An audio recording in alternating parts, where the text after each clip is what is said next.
Shalom, voici la 55e lecture qui va se faire dans Marc chapitre 7, verset 24 jusqu'au chapitre 8, verset 10.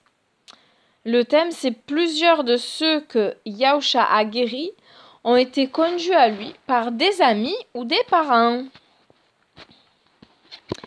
Quittant ce territoire, Yahusha s'en alla dans la contrée de Tsor et Sidon.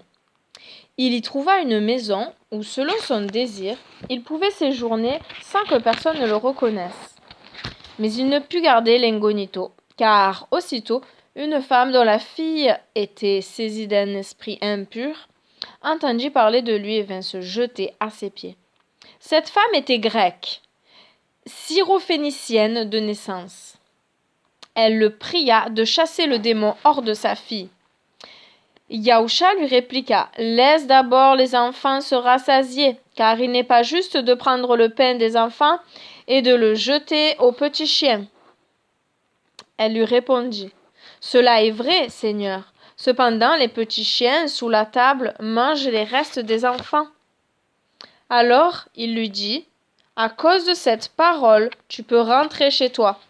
Le démon est sorti de ta fille. » Quand elle arriva dans sa maison, elle trouva sa fille couchée sur le lit. Le démon n'était plus en elle.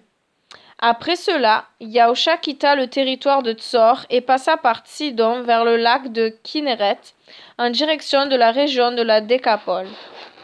On lui amena un homme sourd qui avait des difficultés à parler, et on le pria de lui imposer les mains. Le prenant à part, loin de la foule, Yahusha mit ses doigts dans les oreilles de l'homme, prit de la salive et lui toucha la langue. Puis, levant les yeux au ciel, il poussa un soupir et dit : « Ifpatash, c'est-à-dire ouvre-toi. » Aussitôt, ses oreilles s'ouvrirent, sa langue se délia et il se mit à parler correctement. Yahusha leur ordonna de n'en parler à personne, mais plus il leur défendait, plus ils s'empressaient de publier la nouvelle. Les gens étaient frappés d'étonnement. Ils disaient : « Tout ce qu'il fait, il le fait à merveille. Il fait même entendre les sourds et parler les muets. » Chapitre 8. En ces jours-là, à nouveau une grande foule était rassemblée, et ils n'avaient pas de quoi manger. Yahusha appela ses talmidim et leur dit : « J'ai pitié de cette foule, car cela fait 3 jours qu'ils sont auprès de moi et ils n'ont rien à manger. Si je les renvoie à jeun chez eux, ils vont défaillir en chemin, car certains d'entre eux sont venus de loin. » Ses talmidim lui répondirent : « Qui pourrait trouver assez de pain pour rassasier ces gens dans un endroit aussi désert ? » « Combien de pain avez-vous ? » leur demanda-t-il. Ils répondirent : « 7. » Yahusha demanda à la foule de s'asseoir par terre. Puis, prenant les 7 pains, et après avoir fait la braka, la bénédiction, il les rompit et les donna à ses talmidim, ses disciples, pour les distribuer à la foule. Ils avaient également quelques poissons. Yahusha fit la braka sur eux et ordonna de les distribuer eux aussi. Ils mangèrent jusqu'à satiété, et les talmidim emportèrent les restes, soit en tout 7 paniers pleins de morceaux. Ils étaient environ 4000.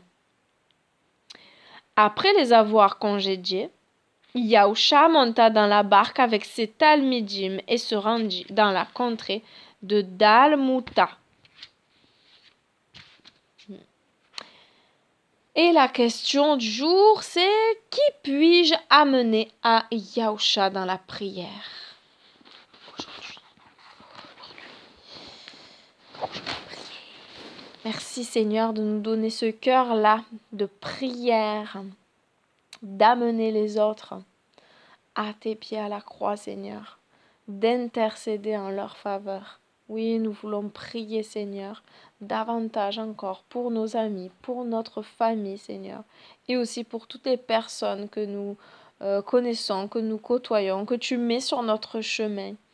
Merci, Seigneur, nous donner vraiment ce cœur-là d'apporter les gens à toi, Seigneur, dans la prière, afin que tu les touches, Seigneur, afin que tu les sauves, Seigneur, afin que tu les guérisses, Seigneur, afin que tu les délivres, Seigneur. Chacun a des besoins différents, mais en tout cas, il y a une seule chose qui compte, Seigneur, au-dessus de tout. Le plus grand des besoins, c'est te rencontrer, toi, Seigneur. Et c'est une prière qu'on peut faire pour chacun, qu'on doit, Seigneur.